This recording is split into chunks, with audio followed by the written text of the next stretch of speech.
అదే దేవి నేను కూడా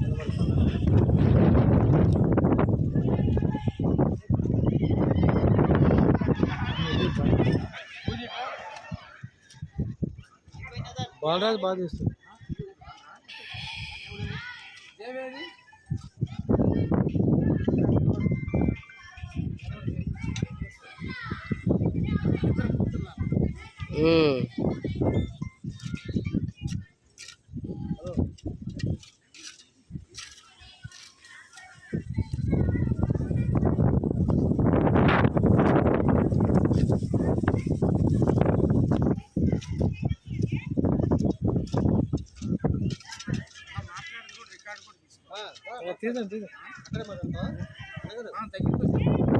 తీసారు వీడియో వస్తుంది, అన్నీ వస్తాయి.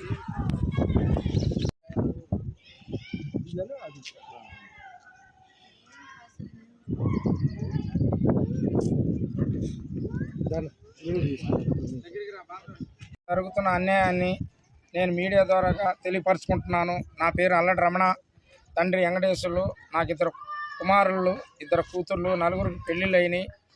ఇది 12 ఎకరాలు బాలెడ్ నగర్ ఉంది. బాలెడ్ నగర్ ఆనుకొని 2 ఇళ్ళు ఉన్నాయి. నాగేశ్వరరావు, రమణ అనేది. ఆల్రెడీ కోర్టులో కూడా నేను 2-3 సార్లు కూలగొడితే నేను పిటిషన్ కూడా వేసాను. ఏసీ ఎంఆర్ఓకి, ఆర్డీఏకి, కలెక్టర్కి, ఏసీపీ, డీసీపీకి, సీఎం, చీఫ్ సెక్రటరీ కూడా లెటర్ పంపించడం జరిగింది. అయినా లెటర్ కూడా ఖాదరు చేయకుండా ఇక్కడ పక్క బస్తీ వాళ్ళ మాటలు వింటూ వాళ్ళకి సులభాలుగా వాళ్ళకి అనుకూలంగా వాళ్ళు మలుచుకుంటా నా ఇంటి మీద దళితుని తక్కువ జాతి వాడిని అని చెప్పి మమ్మల్ని 4 ఇళ్ళు ఉండనీయకుండా పదేగా ఎంఆర్ఓ వాళ్ళు వచ్చి కూలగొడుతున్నారు. మీరు ఎందుకు కూలగొడుతున్నారు అని అంటే వాళ్ళు కంప్లైంట్ ఇస్తున్నారని అన్నారు. సరే మేము కంప్లైంట్ ఇచ్చాము కదా, పక్కన వాళ్ళకి 2 ఎకరాలు భూమిలో వాళ్ళకి ఇల్లు కట్టుకోమని మీరు ఇచ్చారా? గుడి స్థలానికని ఇచ్చారా? మరి ఆడ బాత్రూమ్ కట్టారు, వాచ్మెన్కి ఇల్లు కట్టారు, మరి ఎందుకు కూలగొట్టరు? అది ప్రభుత్వ భూమి అయితే ఇది ప్రభుత్వ భూమి కాదా? మరి దానికి ఒక న్యాయం, దీనికి ఒక అన్యాయం ఉంటుందా? మరి వాళ్ళకే మీరు న్యాయం చేస్తున్నారు కానీ మాకేమో న్యాయం చేస్తున్నారా? ఎంఆర్ఓ గారు, ఎంఆర్ఓకి నేను షేక్పేట ఎంఆర్ఓ గారికి పదేగా నా బాధతో నా కుటుంబాన్ని తీసుకెళ్ళి నేను ఆత్మహత్య చేసుకుంటానని కూడా చెప్పాను. నేను రేవంత్ రెడ్డికి కూడా నేను లెటర్ కూడా పంపించడం జరిగింది. రేవంత్ రెడ్డి గారి పిఏతో కూడా నేను చెప్పాను, అయ్యా నాకు ఇట్లా అన్యాయం జరుగుతుందంటే నేను ఇంటికి వస్తే నాకు ఫోన్ చేయమని చెప్పి అన్నాడు. నేను ఆల్రెడీ ఫోన్ చేయబోతే ఒక ఆర్ఏ అధికారి వచ్చి ఫోన్ చేస్తే నీ మీద ఏరే కేసులు బనాయిస్తాను అన్నాడు. కోర్టులో కేసు ఉన్నాక మీరు ఎట్లా చేస్తారు? సరే నా ఒక్కడే ఇల్లు అంటే మీరు తీసేయండి ఈ బస్తీ మొత్తం. అందరూ వాళ్ళకి 350 మంది, 550 మంది, 18 మంది ఇళ్ళుంటే 300 మందికి పట్టాలు ఇచ్చారు. వాళ్ళతో పాటు నేను అప్లికేషన్ పెట్టుకున్నా, కొన్ని రెగ్యులరేషన్ కూడా పెట్టుకున్నా కదా. రెగ్యులరేషన్ కూడా మీరు దాన్ని కూడా మీరు రెగ్యులరేషన్ టేప్ పెట్టి కొలుచుకున్నారు కదా. టేప్ పెట్టి కొలుచుకున్నప్పుడు మరి దానికైనా మీరు నోటీస్ ఇస్తే నేను డబ్బులు కడతా ప్రభుత్వానికి. మరి మీరు ఏమనుకొని ఇట్లా వస్తున్నారు? మేము దళితులమైనా ఎంఆర్ఓ వాళ్ళారా? మీరు కూడా చేయటం ధర్మం కాదు. మీరు ఏదైనా ఎక్కువ మాట్లాడితే పోలీస్ సోదరులు తీసుకొచ్చి బెదిరిస్తున్నారు. వాళ్ళు కూడా కేసు ఉందన్నారు.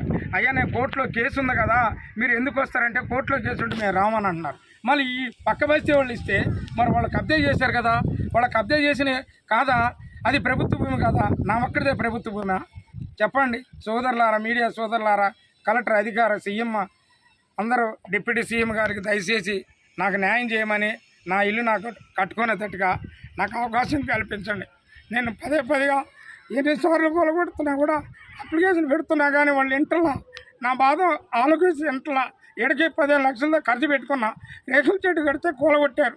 మళ్ళీ ఏదో గుడి చేసుకున్నా, అది కూడా కూలగొట్టారు. మళ్ళీ ఇవాళ కూడా వచ్చి కూలగొట్టారు. ఇది ఎక్కడన్నా చెప్పండి? మేము దళితులు అని చెప్పి పక్క వస్తే వాళ్ళు కబ్జా చేశారు. మరి వాళ్ళు ఎందుకు కూలగొట్టరు? నన్ను ఒక్కడే ఎందుకు కొడుతు? నేను దళితున్నానా? మీడియా సోదరులు తెలియపరిచి నాకు న్యాయం చేయమని కోరుతున్నా. సర్వే నెంబర్ చెప్పండి. 102 survey number, 102 survey number, Shaikpet MRO పరిధిలోకి వస్తుంది. హైదరాబాద్ జిల్లా కలెక్టర్ ఇది పరిధిలోకి వస్తుంది. ఇది కాలనీ పేరు బండారు బాలెడ్ నగర్. రోడ్డు కూడా నడవద్దు అన్నారు. ఆ రోడ్డు కూడా నడిచే అవకాశం మాకు కల్పించమని కోరుకుంటున్నా. అధికారులారా, మీడియా సోదరులారా, రాజకీయ నాయకులారా, మాకు న్యాయం చేయమని కోరుతున్నా.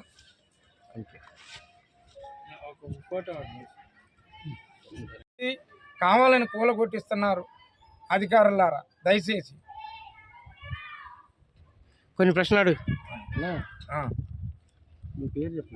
నా పేరు రమణ. మీ ఇంటి పేరు స్టార్ట్. అల్లడి రమణ నా పేరు. నాకు 2 కూతుర్లు 2 కొడుకులు. వాళ్ళకి ఏమి లేవు. నా పేరు మీద ఉంది. అందరికీ పెళ్ళిళ్ళు అయినాయి. చూడు ఈ పిల్లలతో ఎట్లా ఉన్నారు. వాళ్ళు ఈ ఇల్లు కూల్చడానికి ప్రధాన కారణం ఏంటి? చెప్తాను.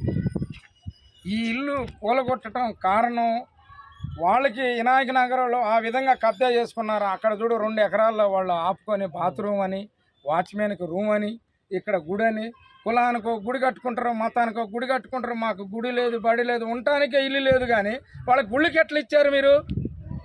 నీకు ఎన్నిసార్లు చెప్పాలి? ఎంఆర్ఓ గారికి చెప్తే నేను రాను, కోర్టు ఆర్డర్ ఉంటే అని అన్నారు. మీరు కోర్టు ఆర్డర్ కూడా ధిక్కరిస్తున్నారు కదా. మనం ఇంకెవరికి చెప్పుకోవాలి? దేవుడికి చెప్పుకోవాలా? రేవంత్ రెడ్డి గారి కన్నా మీరైనా తెలియపరిచి మీడియా సోదరులారా ఇక్కడ అన్యాయం జరుగుతుంది, ఈ అన్యాయాన్ని అరికట్టండి మీరు.